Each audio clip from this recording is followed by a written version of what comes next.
put in front of you a fuel bid from AgVest, who we've dealt with over the years and had great service from this company.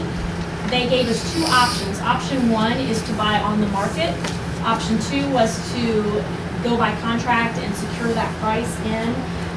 What I would recommend to the board that we do is look at option one, knowing that we're going to have the possibility of a fuel jump in prices that we're already seeing because of the trend, but we're really worried about that skyrocketing, and we've met with AgVest to say what happens if that skyrockets, where are we at. We do have the option of going back to the table and coming back to the board to say, okay, let's lock it in. So, and they're being very flexible on, instead of making us lock it into a year type of contract, that it can be done by like a 2-month or a 4-month type of contract. So my recommendation is, at this point, to go with option one, to buy on the market, knowing that we more than likely will have to come back to the table and look at locking that in based on what's happening to diesel prices.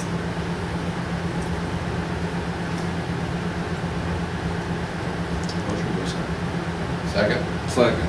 Any further discussion?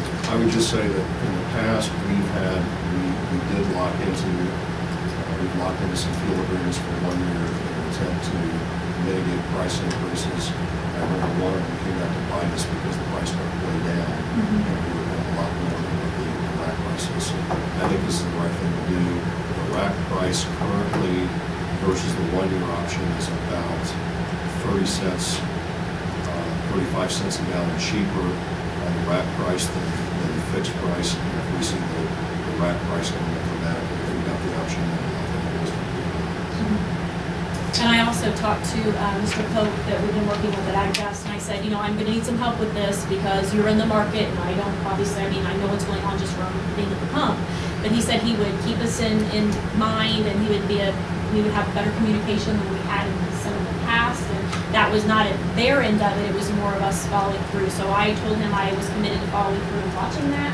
So I think it'll be a good situation once we get into it, like you said, buy at the rack, and then we'll watch the prices carefully. If we need to lock it in, we'll come back to the board and try to lock it in. Other questions? All in favor of the motion, vote by saying aye. Aye. Motion passes 5-0. Casualty liability insurance. I was pleasantly surprised when I met with Mr. Parker. He came to the table with a new renewal quote that was a savings of over $34,000. So it is my recommendation that we stay with Mr. Parker and deal with Indiana casualty insurance at the quote that he gave us, which is $140,000. Is there a motion? So moved. Second?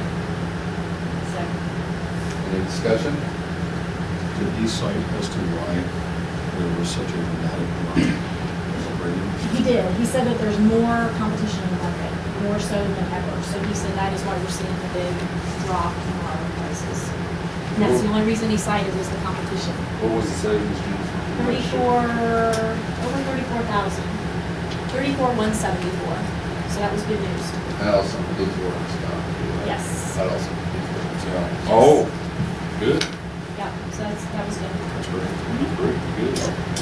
All in favor of the motion, vote by saying aye. Aye. Motion passes 5-0. Library Board appointment. We did have a recommendation from Liz Roselle, who is the director of the public library, to appoint Carol Ward to the library board. It is my recommendation that we uphold that recommendation. And that's a reappointment. Yes.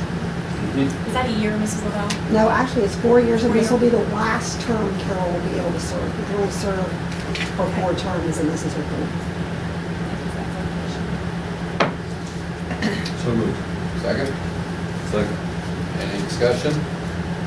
All in favor of the motion, vote by saying aye. Aye. Motion passes 5-0. Student Council Representative Alex, you're up. Okay. Well, the school flyer, that's snow coming this time. Unfortunately, yes. Snow coming, which is basically the basketball homecoming. That's coming up February 7th through 11th, and that is pretty much what we have been focusing on in student council recently. As you can see, we have a dress day for each day of the week and a different event going on each night. So that should be a pretty exciting week. Just running through it. We got Get Up and Go Day where you dress in your PJs. You got College Day, Neon Day, Riley Red Day, and then Green and White Day, of course. And then for the daily events, we've got the traditional snow coming 3-on-3 basketball tournament. It's kind of a big snow coming thing that happens every year, so people get excited about that. And then we're bringing back the cornhole tournament. That was new for homecoming this year, and it was a hit, so we're bringing that back.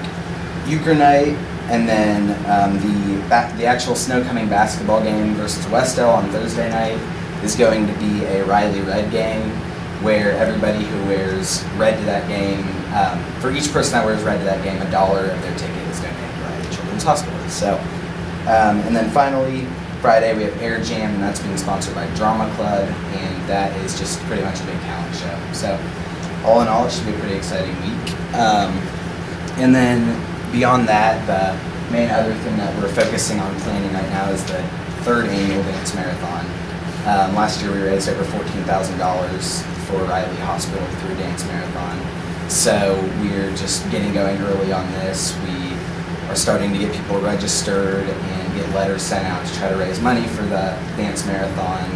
And we're also trying to spread some activities to the different elementary schools and middle school that can also help us raise a little bit of money. So, other than that, I don't have that much else to talk about since we've only been in school for a couple of weeks. But Is the Westall game a home game or a away game? You realize their colors are burgundy, so everybody wears red, it's gonna look like the entire. Yeah. Westall, I just wanted to point that out. You guys are strategically thought about that. Could have been Southside. true.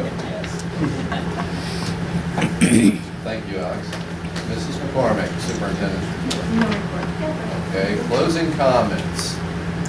Mr. Clevin. I don't think of anything, man. Okay, Mr. Lavelle. Just thanks to all of you for coming tonight and have a good evening. That's it. Mrs. Alexander. Okay, Mr. Simpson. Just throw some congrats out to a few of our sports teams. Wrestling won conference, stood it up. The girls basketball team, county tournament champions for the 3rd time in a row. You're going to help me out. Was it the girls swimming won conference meet? Boys were runner-up to Chester. Anyway, lots of good accomplishments on the athletic side. Thanks everybody for that. Okay, I got 2 things. Got a letter from the Indiana Department of Education, Dr. Tony Bennett, who's the superintendent, congratulating us or the high school on hitting the AYP since 2003. This is our 8th straight year, so that's a congratulatory letter from him. Also, I got the STAR test results from middle school and YES. And YES are amazing. The ones that are reading above grade point, almost double digits there. And then the math is really surprising because we're over double-digit increases on that one, except for the 5th grade, but they started off a lot higher.